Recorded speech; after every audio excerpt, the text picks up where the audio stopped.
আহলে হাদিসরা বেদাত বলতে বলতে বলতে বলতে ইবাদত করার কোনো ইবাদতই রাখেনি।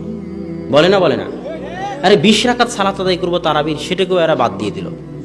একসাথে হাত তুলে দোয়া করবো, সেটাও বাদ দিয়ে দিল। বাদ দিতে দিতে দিতে দিতে ইবাদত করার মতো কোনো ইবাদতই নাই।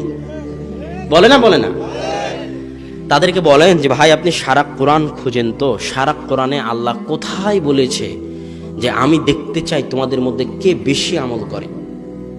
আপনিও খুঁজবেন সারা কোরআন, যে সারা কোরআনে আল্লাহ কোথাও বলেছে নাকি যে আমি দেখতে চাই তোমাদের মধ্যে কে বেশি আমল করবে। কোরআন খুঁজেন, সারা কোরআন খুঁজে দেখবেন আল্লাহ যেখানে আমলের কথা বলেছে ওখানেই বলেছে মান আমিলা আমালান সালেহ, যে সৎ আমল করবে। আল্লাহ বলেনি যে অধিক আমল করবে, আল্লাহ বলেছে যে সৎ আমল করবে।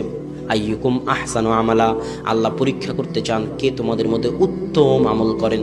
আল্লাহ বলেননি কে তোমাদের মধ্যে অধিক আমল করেন। সারা কোরআন খুঁজেন। আমার চ্যালেঞ্জ, আপনি আমার কথা কেন বিশ্বাস করবেন? কোরআন খুঁজে দেখেন। আল্লাহ সব জায়গায় যেখানে আমলের কথা বলেছেন ওখানে কি আমলের কথা বলেছেন? সৎ আমল। কি আমলের কথা বলেছেন? উত্তম আমল। সৎ আর উত্তম। তুমি যে 1000 রাকাত সালাত আদায় করো বেটা, আর ওই 1000 রাকাত সালাত যদি উত্তম না হয়, যদি সৎ না হয়, তো 1000 রাকাত সালাত জান্নাতে নিয়ে যাও দূরের কথা, জাহান্নামে নিয়ে যাবে। আর যদি একটা সিজদাও সৎ আর উত্তম হয়, তো একটা সিজদাই জান্নাতে নিয়ে যাবে। সৎ উত্তম কেমনে হয়?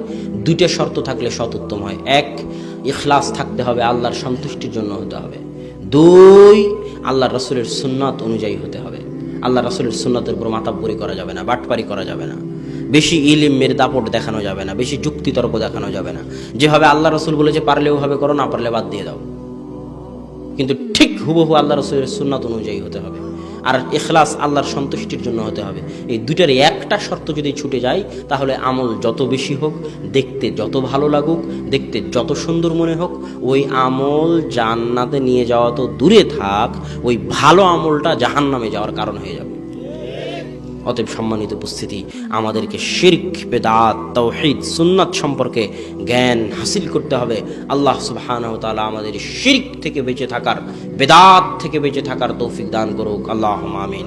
আর আল্লাহ সুবহানাহু ওয়া তাআলা আমাদেরকে সুন্নাতপন্থী হয়ে, তাওহীদপন্থী হয়ে জীবন পরিচালনা করার তৌফিক দান করুক, আল্লাহুম্মা আমিন।